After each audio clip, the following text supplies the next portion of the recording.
Hello, my name is Yu Peng Yang, and this is Computer Forensic Science 485.01, Mobile Device Security and Forensic.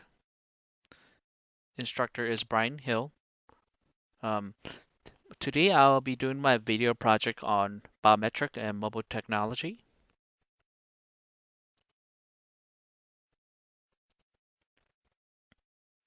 And what is biometric?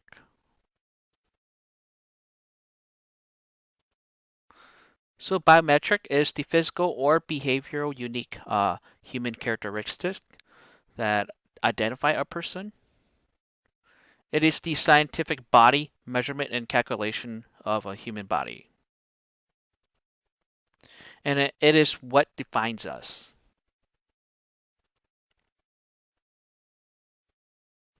And what are the biometric consists of? Um, Technically, your DNA to start out with.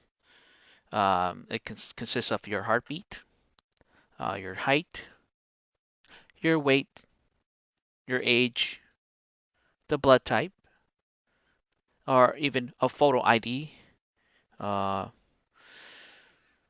and your voice, the gender, and everything about you. Um, yeah, that also consists of all the other part of use, whether it's physical or psychological.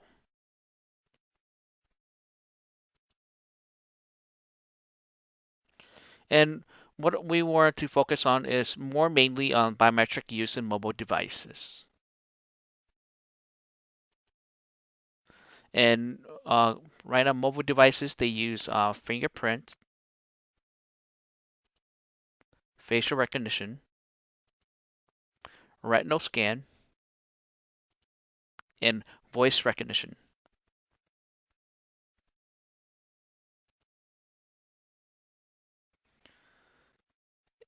And fingerprint is probably one of the oldest biometric method. This date back in 500 BC, where the Chinese merchants they will use your fingerprint for like transactions or contracts.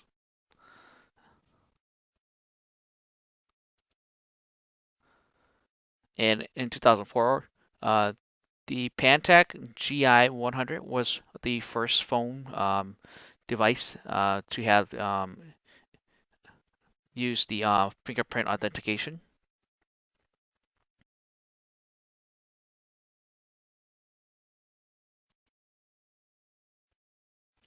And how does the fingerprint work? So basically, what the smartphone use are the or is the charge coupled device, a CCD, known as CCD, array of light emitting diodes that illuminate around the ridges of the fingerprints. Um, So basically, as you can see, depending on some phones, you can put it on the home button, or some of them you might have to put it on the screen. So it just really depends on which phone you have. And the phone you're seeing right now is a perfect example, which is the iPhone. And the CCD generates an image of the print, and it stores each ridges and curves as like some mathematical data. And that's how it records it and then store it as some kind of data. Um, what are some fingerprint disadvantages? Uh, Fingerprints they can be lifted from anywhere that the hand touches. So basically, yeah, I mean, so as we know, we leave a lot of DNA behind, and probably fingerprint is probably one of the most common um, biometric or DNA that we leave behind, pretty much. And and even worst of it all is most of your fingerprint will be still on the phone or even on the screen. And That's probably one of the disadvantages when using the fingerprint, is because, if someone was to steal your phone, and if you have some kind of if they don't know your security code, and if you do have some kind of fingerprint authentication, yeah, this is another way they can just do is just get your fingerprints off of your phone screen.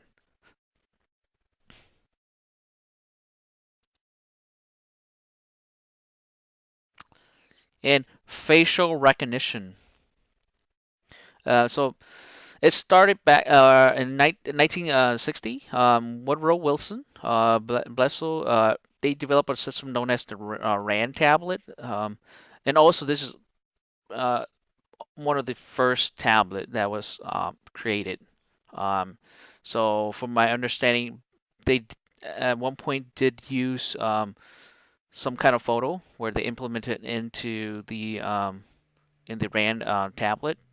Basically, what it is was it convert um, a picture, the picture that it saw, it was able to retrieve the photograph of an individual and convert it into a data that resembles that individual pretty much.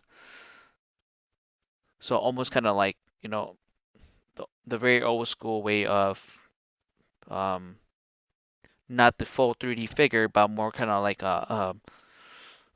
some kind of a 2D or a flat surface or some just a regular photo of you pretty much, not the actual 3D photograph of you. Yeah, so it's just a flat photo of you and was able to kind of like almost section off part of your photo of your face and store it into some kind of mathematical data.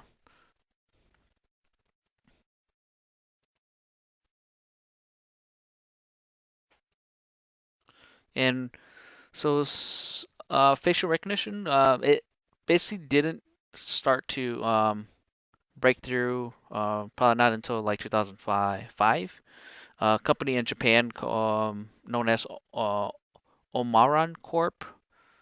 They developed the Okayo Vision face recognition sensor. What it is it basically it scans the facial recognition and it creates a 3D model structure of data of the individual's facial features. As you can see, it recognizes it's pretty accurate because it recognizes that depending on how your facial expression uh, is on your depending on how your facial expression, the technology or the Vision technology was able to determine um, the amount of percentage of the smile, and so that was pretty high tech, back in 2005. And so, how does the facial recognition work? Um, Basically, the technology will measure points of the face as some mathematical data.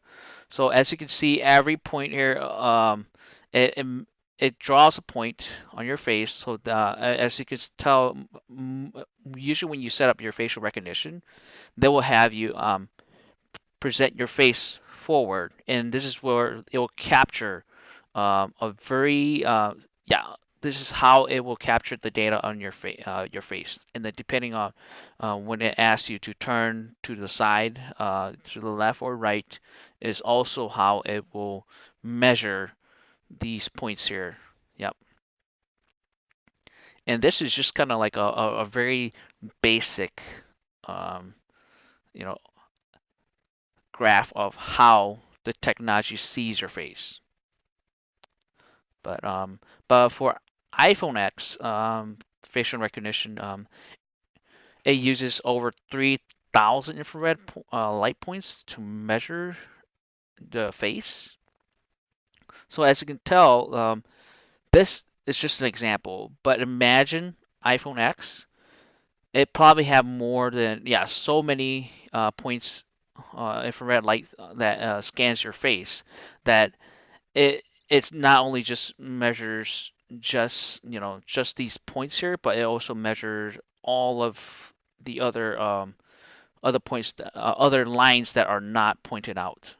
So it's pretty high tech as of like today. And does facial recognition work?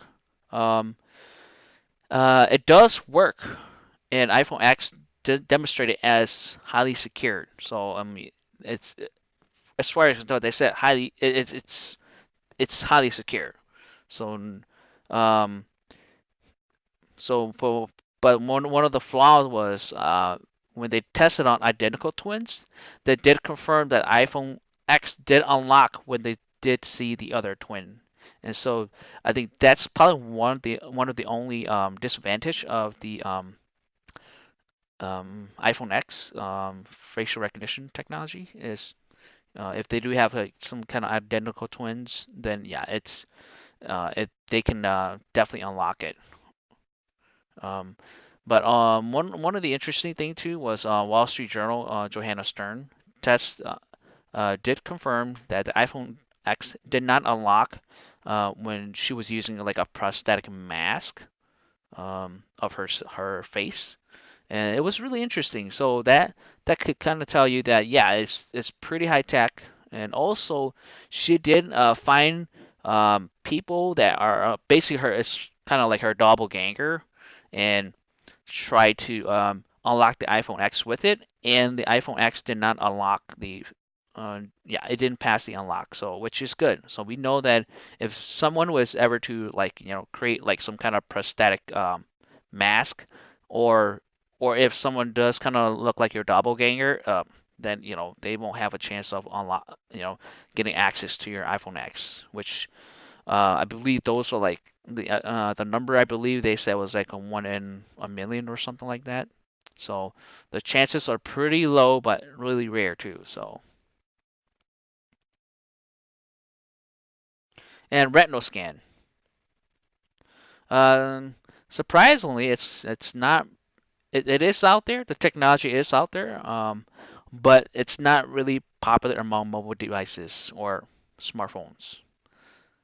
Um, so the technology is that first came out was the Eye Verify, which is they're like the biometric security company that is behind the iPrint ID for smartphone authentication. Um, so some of the lists of so these are the lists of phone that smartphone that does have the technology, the Eye Verify technology. Um, so far, it's not really popular. So yeah, you won't really see them implemented this kind of technology yet into smartphone because it's not that popular. Yeah, and it probably won't sell.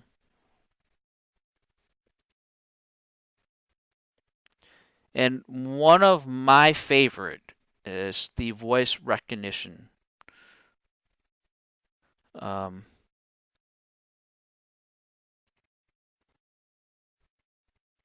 Voice recognition is probably one of my favorite one. Um,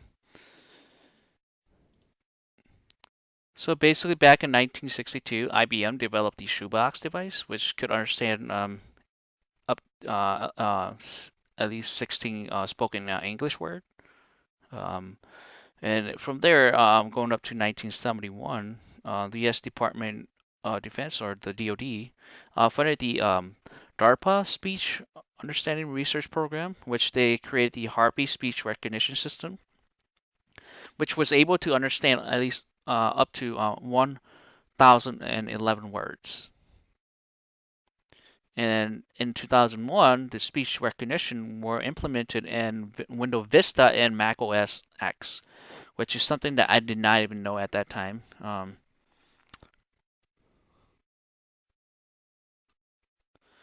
And then in 2010, Google implemented the personalized recognition to Android phones. So as you can see, right now,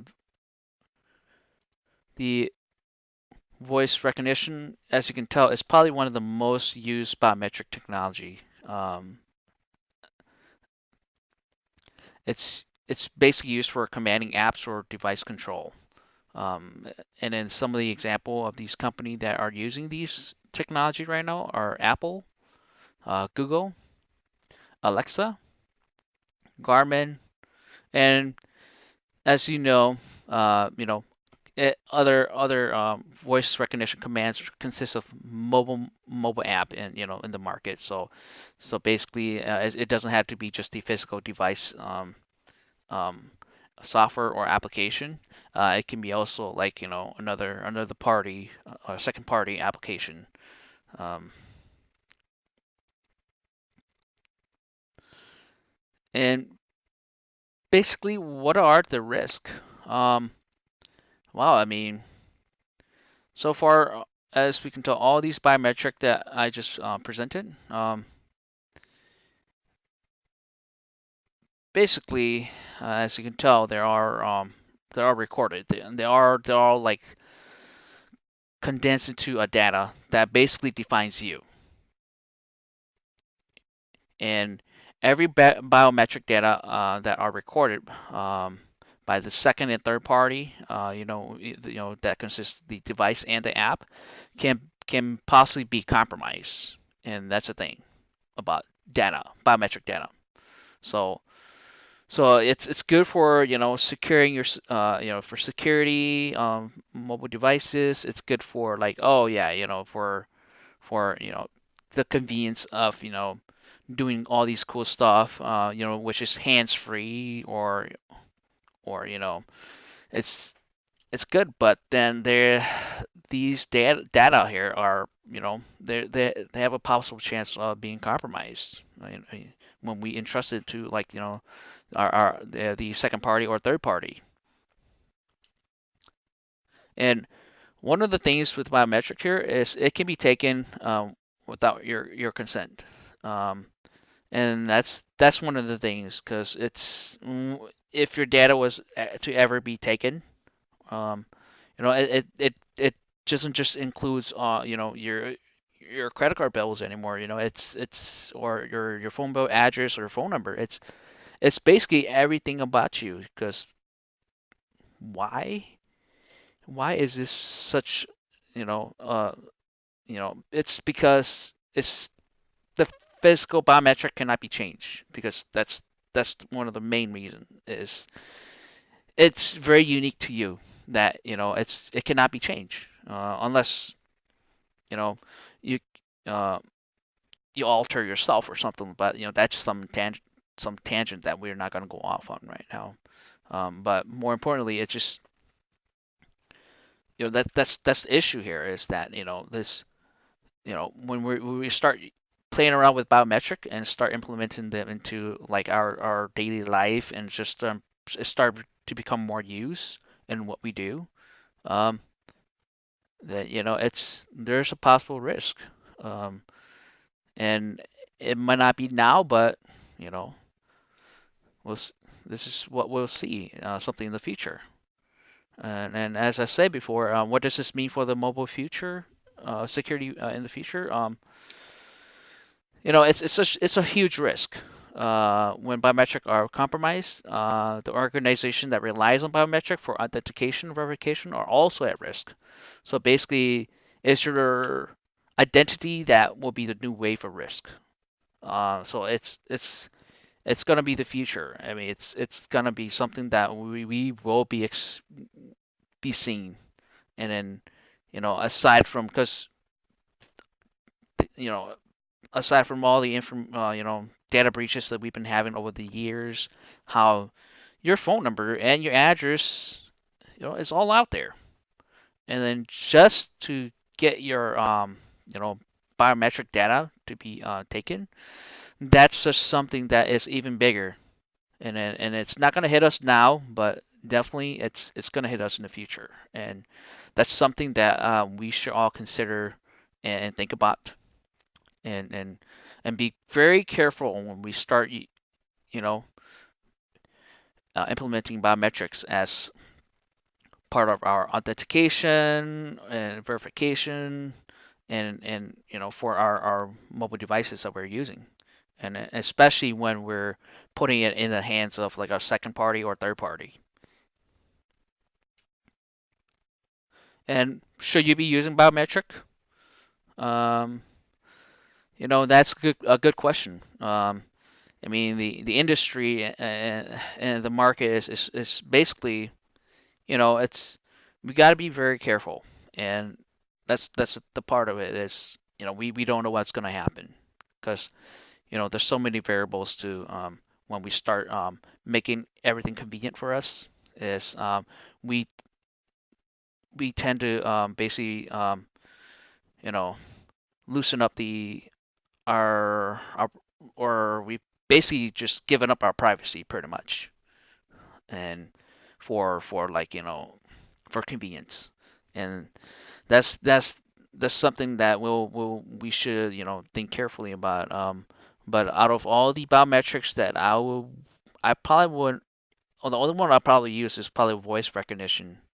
But aside from all the other biometrics, I would probably not use fingerprint, uh, nor would I or you nor would I use um,